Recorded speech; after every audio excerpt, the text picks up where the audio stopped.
Bon après-midi tout le monde. Merci d'être présents, mes camarades journalistes, mes camarades filmmakers, dans le remote de MPI, mes officiers de l'MPI.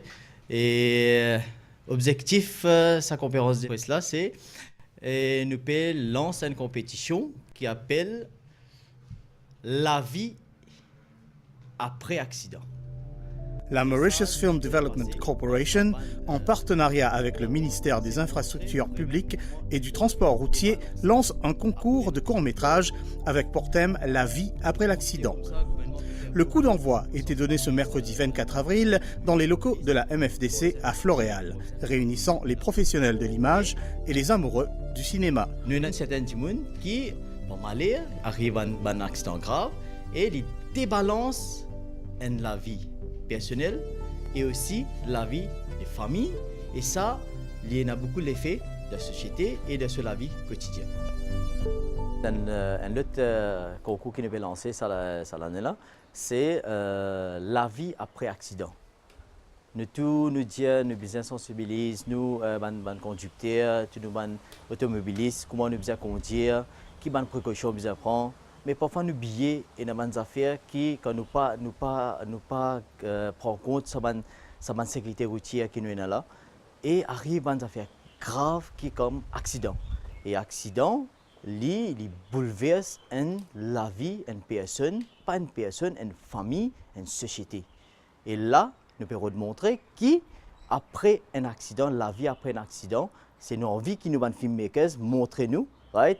Passe un message bien fort que la vie après accident, c'est pas facile, c'est très dur pour la personne personnellement et aussi pour la famille. Parfois, les vies graves, les vies casse famille, nous ne sommes pas capables de vivre dans la société. Il dépend de la gravité accident qui nous est là. Et là, qui nous envie, qui nous van filmmakers montrer que la vie après accident, c'est pas facile. Et quand nous guettons ça, nous sommes capables de prendre compte bien, nous sommes capables mettre ça dans la tête claire et nette qui nous besoin éviter. Je me suis occupé pendant 5 ans d'une association de victimes d'accidents. La particularité de la victime d'accident, c'est qu'elle est seule. C'est-à-dire qu'une fois qu'on a dit le chiffre du nombre de tués, de blessés graves, etc., personne ne s'occupe de la famille. Je rappelle que lorsqu'on a un procès, et je pense qu'en Maurice c'est pareil, un procès en civil ou en pénal sur l'accident, on poursuit l'auteur de l'accident. On ne s'occupe pas de la victime d'accident. Donc la victime, ce qui caractérise celui qui est victime d'un accident, c'est souvent qu'il est seul avec sa famille. Et vous avez plusieurs types de conséquences d'accidents. On a ce qu'on appelle les tués. Les tués laissent un traumatisme au niveau de la famille. Très peu de personnes s'inquiètent de savoir, par exemple, que vivent aujourd'hui les familles qui ont perdu des gens à Mapou, à Calbas. Personne ne se préoccupe de ces familles-là. Or, ce qu'on appelle le après-choc pour ces familles-là, et on va voir que c'est la même chose pour les handicapés, il n'y a pas un temps où cela va s'arrêter. Je prends un exemple d'un monsieur à La Réunion qui a perdu son épouse dans un accident. Il s'est passé 2 choses. Son épouse était très attachée, c'est le cas de le dire, à la ceinture de sécurité. Elle ne sortait pas et personne ne rentrait dans la voiture sans mettre sa ceinture de sécurité. Ce jour-là, elle sort, elle n'attache pas sa ceinture, elle a un accident au bout de 200 ou 300 mètres, elle est tuée au volant. La famille est tellement traumatisée qu'ils oublient qu'ils ont un enfant à l'école. Et quand l'enfant arrive le soir, enfin à la sortie de l'école, ben l'enfant voit le corps. Et cette personne-là qui est venue rendre le témoignage, 12 ans après, une seule question était dans la tête du mari, pourquoi son épouse est sortie sans mettre la ceinture. Le thème du concours, c'est la vie après l'accident. Donc ce qu'on cherche à mettre en évidence, c'est effectivement, après un accident, les familles sont seules.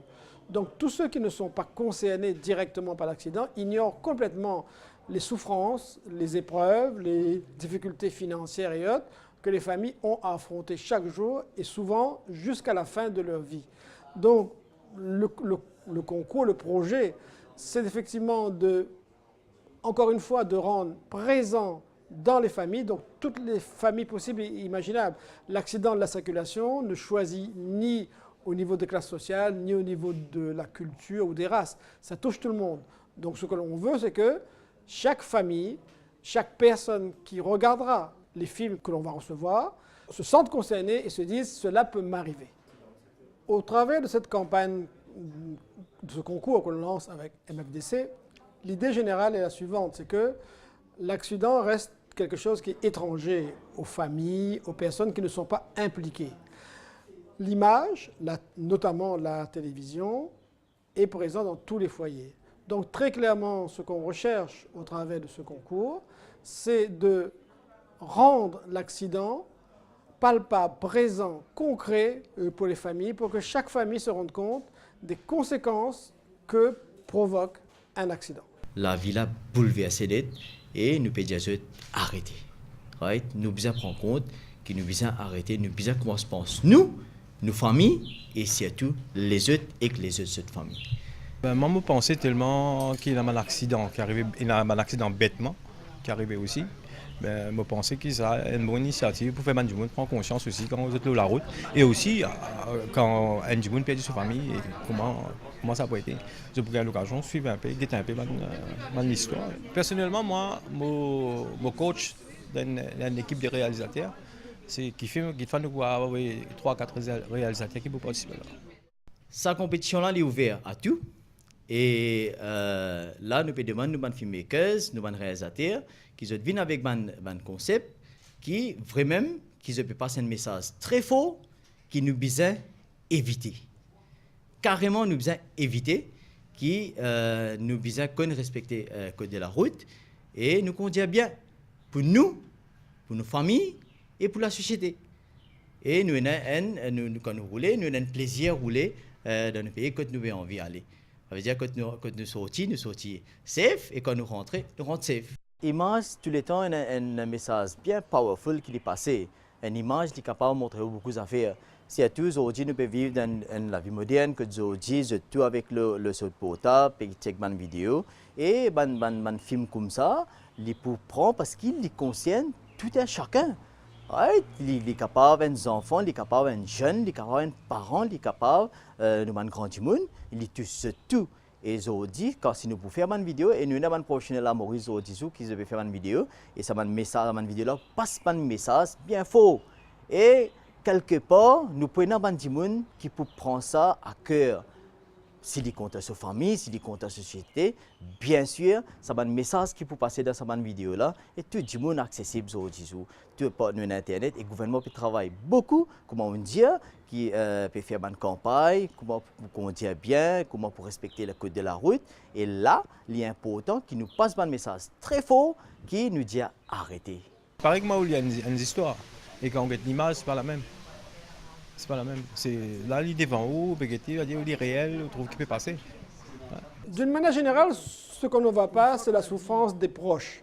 Alors, cette souffrance, elle est variable suivant que ce soit un décès ou un survivant gravement handicapé. Une personne qui est en charge un handicapé va vivre autrement cette situation, ce qu'on appelle la dépendance. Mais le handicapé lui-même, c'est un bouleversement total. Un traumatisme crânien ou un handicapé amputé, par exemple, ou grand brûlé, n'auront pas du tout le même vécu. Ce sera toujours un vécu de souffrance, mais celui qui est inconscient, un Glasgow 4 en traumatisme crânien, n'a aucune conscience réelle de ce qu'il vit. Le poids est porté par la famille. Un handicapé amputé, lui, vit au quotidien des problèmes très simples, ce qu'on appelle la dépendance. Un brûlé va vivre aussi la souffrance. Donc les situations sont extrêmement variées et on les retrouve tous dans les accidents de la circulation.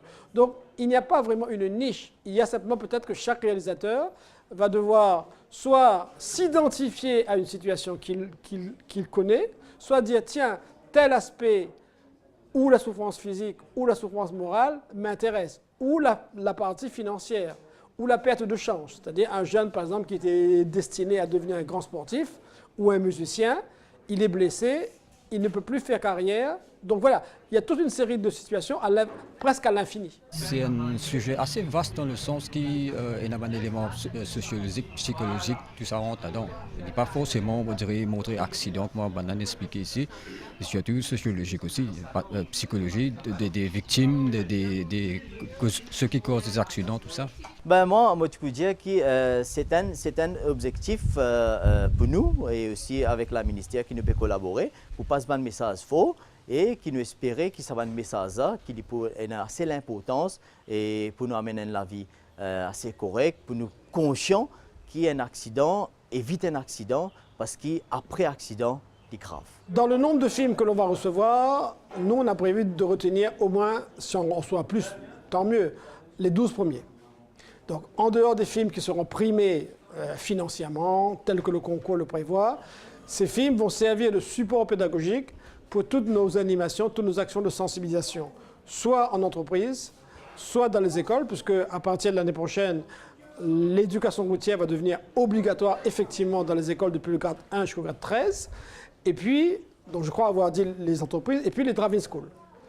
En fait, ce qu'il faut bien expliquer, c'est que au-delà de la formation ou de l'éducation, il faut un petit peu confronter les uns et les autres à cette réalité de l'accident. Donc on a besoin de support pédagogique puisque cette vie de souffrance, elle est dans une maison, elle est dans un hôpital, elle n'est pas exposée. Par le biais de ces films, on peut avoir un contact direct et donc à ce moment-là, soit poser des questions, soit peut-être dire au public à quelle situation vous êtes identifié. Qu'est-ce qui, dans votre famille, dans vos proches, se rapproche le plus de cette situation que vous venez de voir. Le cinéma donc comme outil pour mieux adresser les enjeux au niveau national. Le résumé avec cette bande-annonce de la MFDC. Le ministère des Infrastructures publiques et du Transport routier et Mauritius Film Development Corporation, la MFDC, lance une compétition court-métrage de sécurité routière. Thème: la vie après accident. Durée 5 à 7 minutes. Catégorie: docu-fiction. Audience: tout Mauricien. Langage: tout langage parlé à l'île Maurice. Format: HD ou MP4.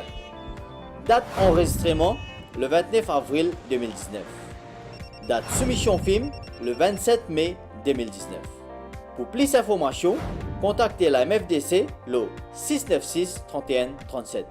696 31 37.